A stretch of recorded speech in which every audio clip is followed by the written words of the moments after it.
2023-24 के केंद्रीय बजट में कुछ महत्वपूर्ण बिंदु है जिसके बारे में आपसे कहना चाहूँगा।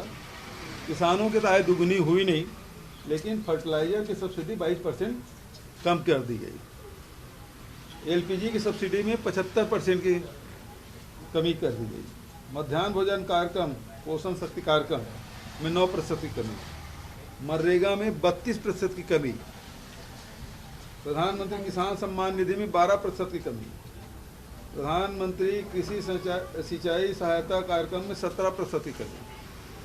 अल्पसंख्यक कल्याण मद में 66% की कमी। खाद्य सब्सिडी में 31% की कमी।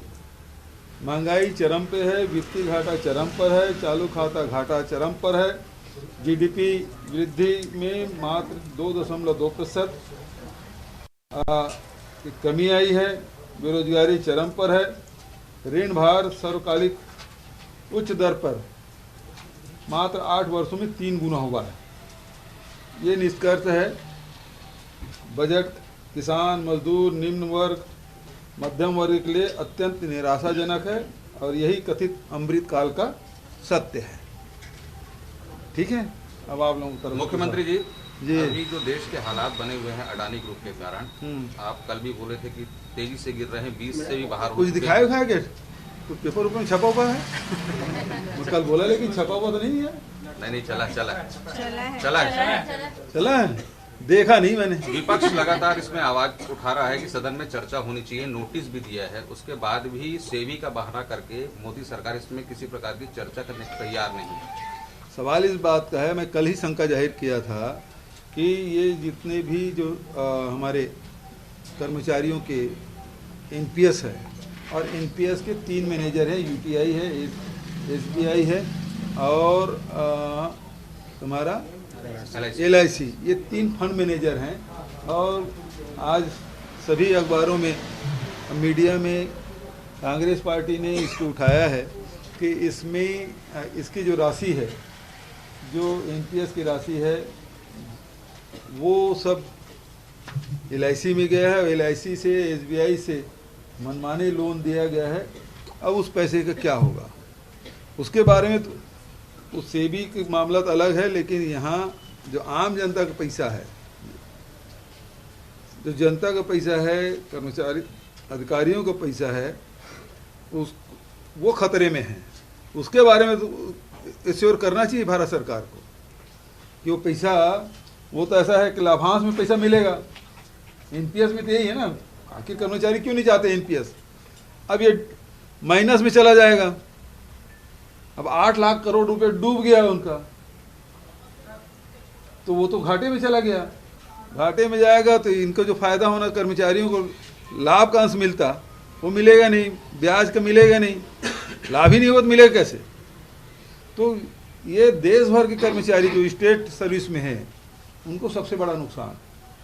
और जो स्टेट बैंक में जो पैसा डाले हैं वो खतरे में है। कुछ लोग तो शंका जाहिर कर रहे हैं कि भैया ऐसा तो नहीं कि नीरव मोदी और मेहुल चौकसी जैसे कहीं कोई घटना हो जाए तो देश का क्या होगा, देश के कर्मचारियों को क्या होगा? तो ये जो बात है कि पहले जब बोलते थे ना भारतीय जनता पार्टी के लोग, अच्छे दिन आएंगे, सब लोग उस भ्रम में वोट डाल दिए।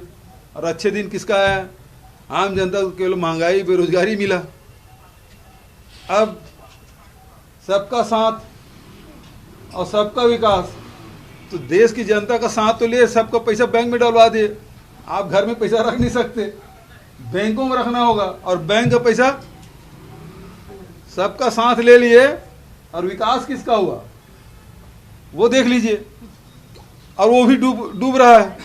जब हकीकत सामने, एक पेपर जारी किया हिडनबर्ग, और पूरा ताश के पत्ते की तरह, पूरा महल, ताश के पत्ते के महल जैसे एक एक करके ढल रहा है। 9 दिन में 8 लाख करोड़ किसको बोलते हैं? और इसके बारे में सब चुप, जितने नेशनल मीडिया, कोई बहस नहीं, कोई चर्चा नहीं। चुप क्यों है? वो रामदेव को बोल दे, उसको दिखाएंगे, लेकिन देश की जनता का जेब का पैसा कट रहा है, उसका जेब कट रहा है जनता का, उसको नहीं दिखाएंगे। तो जो प्रजातंत्र के चौथा स्तंभ है, कम से कम इससे उम्मीद करूंगा मैं कि वो इसमें बहस करे, क्योंकि उन कर्मचारियों को, बैंकर्स को जो बैंक में पैसा डाले हैं, जो बुढ़ापे में केवल ब्याज के भरोसे अपनी ज़िंदगी चलाते हैं, उसका एक आध इंटरव्यू तो हो जाए, उसका नुकसान कितना हो रहा है वो तो बताएं। उस बारे में कोई चर्चा नहीं हो रही। इतना दहशत है, कितना डर है।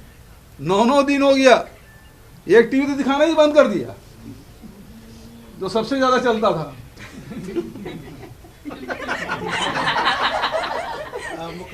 सदन में सर इसमें चर्चा होनी चाहिए। बिल्कुल होना चाहिए, देश का जनता का पैसा है, क्यों चर्चा नहीं होना चाहिए?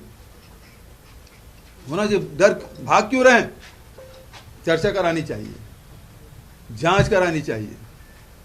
कांग्रेस ने मांग किया है कि ज्वाइंट पार्लियामेंट्री कमेटी से जांच कराए, जेपीसी से कराना चाहिए या सुप्रीम कोर्ट से जांच करानी चाहिए।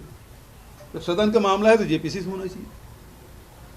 इतना बड़ा, मतलब इतना बड़ा झटका किसी कंपनी को कभी नहीं लगा था जितना अभी लगा है, और इसमें देश का पैसा लगा हुआ है।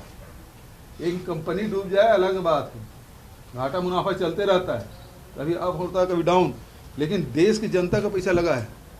एलआईसी डूब जाए, पहले ही कह रहे थे कितने बैंक डूब गए, आज आरबीआई हिसाब मांग रहे हैं। ये तो नहीं कि जो बैंक बंद हुए उसमें भी तो लोन नहीं लिया था। जो बैंक बंद हुए उसमें कितना लोन था, और अभी जो जितने बैंक चल रहे हैं उसमें से कितना लोन लिया है। ये वैसा तो नहीं हो जाएगा जैसे नोटबंदी में समय बोले काला धन वापस आएगा, तक नोट गिन के नहीं बता पाए कितना नोट जमा हुआ आरबीआई में। ये भी ऐसा ना हो जाए, ठीक है। एक धान खरीदी में आप लोगों ने रिकॉर्ड बनाया इस बार सबसे ज्यादा धान खरीदी में, और सबसे ज्यादा किसानों को बेनिफिट देने के मामले में देश में नंबर। देखिए 107,53,000 मीट्रिक टन धान खरीदे, जो भारतीय जनता पार्टी के पिछले सरकार के 2017 में जितना खरीदे उसमें लगभग दुगुना, 55,000 खरीदे थे, आज 1,07,53,000, तो दुगुना हो गया। किसानों की संख्या 12 लाख से बढ़ के 23 लाख क्रॉस कर गया। धान के रकबा और कोदो कूट की रागी का रकबा, गन्ने का रकबा, सब में वृद्धि हुई है। लगभग 10 लाख किसान खेती से जुड़े, 10 लाख लोग, 10 लाख परिवार वो खेती से जुड़ा, मतलब खेती लाभ का धंधा हो गया। जिस प्रकार से भारतीय जनता पार्टी के लोग कहते हैं आय दुगुनी करेंगे, यदि आय दुगुनी हुई है तो छत्तीसगढ़ में हुई है, कांग्रेस की सरकार में हुई है, और इसके कारण से लोग खेती लाभ का धंधा हुआ तो लोग वापस आए। 10 लाख लोग कम नहीं होते, कहाँ 12 लाख थे, आज 23 लाख। तो ये आंकड़े बता रहे हैं कि छत्तीसगढ़ में खेती है वो लाभ का धंधा है, और इसी कारण से बेरोजगारी दर कम आ रहा है। रमन सिंह ने कहा है कि हमारे पास 15 साल के विकास है, 8 साल के मोदी जी की उपलब्धियां हैं। कांग्रेस जो है अपने विधायकों की चिंता करे, उनके कुछ विधायक तो चुनाव भी लड़ना नहीं चाहते। अब वो चोरी डकैती कर नहीं पाए, विधायकों को तोड़ नहीं पाए, तो उस प्रकार की बात कर रहे हैं। और फिर रमन सिंह जी अपनी टिकट की चिंता करें। कि पुरेंदेश्वरी देवी जी तो बोल चुकी हैं कि वो छोटा चेहरा भी नहीं है, केंद्रीय नेतृत्व तो विश्वास भी नहीं कर रहा है। दूसरा, अभी मुझे जो जानकारी मिली सारे विधायकों को बोल दिए, जो 14 बचे हैं ना उसको भी बोल दिया टिकट नहीं, किसको लड़ाना सोच लो। तो अपनी टिकट की चिंता करे रमन सिंह जी। मुख्यमंत्री रहते अपने बेटे के तो लोकसभा की टिकट दिला नहीं पाए, तो हमारी चिंता क्यों कर रहे हैं भाई? अपने बेटे तक की टिकट नहीं दिला पाया, टिकट कट गई। अब वो अपनी चिंता करे अपनी पार्टी के भीतर। छत्तीसगढ़ रेलवे ओवरब्रिज का निर्माण भाजपा काल में हुआ था, और कांग्रेस सरकार अब चुनावी साल में उसका लोकार्पण कर रही है। बोल रहे हैं कि कांग्रेस सरकार ने कोई निर्माण। रमन सिंह को करना चाहिए था, जैसे जो एक्सप्रेस वे बिना बने उद्घाटन कर दिए थे उसको भी उद्घाटन कर लेना था, उसमें क्या है। मुख्यमंत्री जी, छत्तीसगढ़ में करीब 2.5 लाख बच्चे सुपोषित हुए हैं।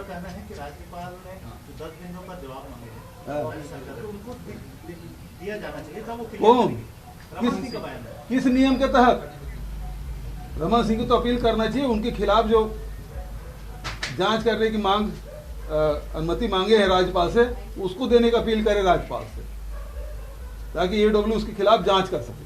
छत्तीसगढ़ में 2.5 लाख बच्चे सुपोषित हुए हैं। जी, कितनी ये जो कामयाबी मिली है, इसमें आने वाले समय में कुपोषण का कलंक मिटाने में और क्या चुनौतियां हैं? देखिए बड़ी चुनौती ये है, कुपोषण केवल भोजन के कारण से नहीं आता। यदि बच्चे को साफ सफाई में ध्यान नहीं देंगे, बच्चों के घर में साफ सफाई नहीं होगी, तब पर भी यदि गंदे हाथ से खाएंगे सारे बैक्टीरिया अंदर जाएगा, उसको नुकसान होगा। दूसरा, यदि कोई बीमारी हो गई, माँ बाप पता ही नहीं चला, तब भी बच्चे कुपोषित हो जाते हैं। अब पेट में कृमि है, आप कितना भी खा लीजिएगा वो अंग लगेगा ही नहीं। तो ऐसे कई कारण हैं जिसके कारण से बच्चे कुपोषित होते हैं। पिछले दिनों हम लोगों ने भोजन के मामले में गर्म भोजन देने का फैसला किया। आदिवासी क्षेत्र में अंडा भी दे रहे हैं, हफ्ते में 3 दिन दे रहे हैं। तो उसका प्रभाव ये पड़ा कि 2-2.5 लाख बच्चे हैं वो कुपोषण से बाहर आए। हम लोग जो और कैसे करना चाहिए, तो ये जन जागरण करने का आवश्यकता है कि बच्चों की देखभाल हम लोग करें, अच्छे से साफ सफाई में ध्यान दें, उसको एजुकेट करें, और यदि कोई बीमारी है तो उसके बारे में बराबर बच्चों की जांच कराना चाहिए। हाट बाजार क्लिनिक योजना है, हमारे PSC CSC सारे हेल्थ सेंटर है, वेलनेस सेंटर है, वहाँ जाके उनको उसकी देखभाल कराएं, जांच कराएं। तो ऐसे करेंगे तो निश्चित रूप से कुपोषण दर में और कमी आएगी। सर, रामचरितमानस पे VHP डिमांड कर रहा है कि समाजवादी पार्टी के स्वामी प्रसाद मौर्य ने कमेंट किया था रामचरितमानस पे, तो VHP डिमांड कर रहा है कि उनको पॉलिटिकल पार्टी, जो समाजवादी पार्टी है, उसको डिकॉग्नाइज कर देना चाहिए, पॉलिटिकल पार्टी का दर्जा नहीं देना चाहिए। देखिए, बात रामायण के बारे में है, राम के बारे में है। राम को आप जिस रूप में देखिए, मरा मरा बोलेंगे तो आखिर राम राम बोल ही लेते हैं। मरा मरा बोलता है कोई, राम राम बोलता है, क्या अंतर पड़ता है?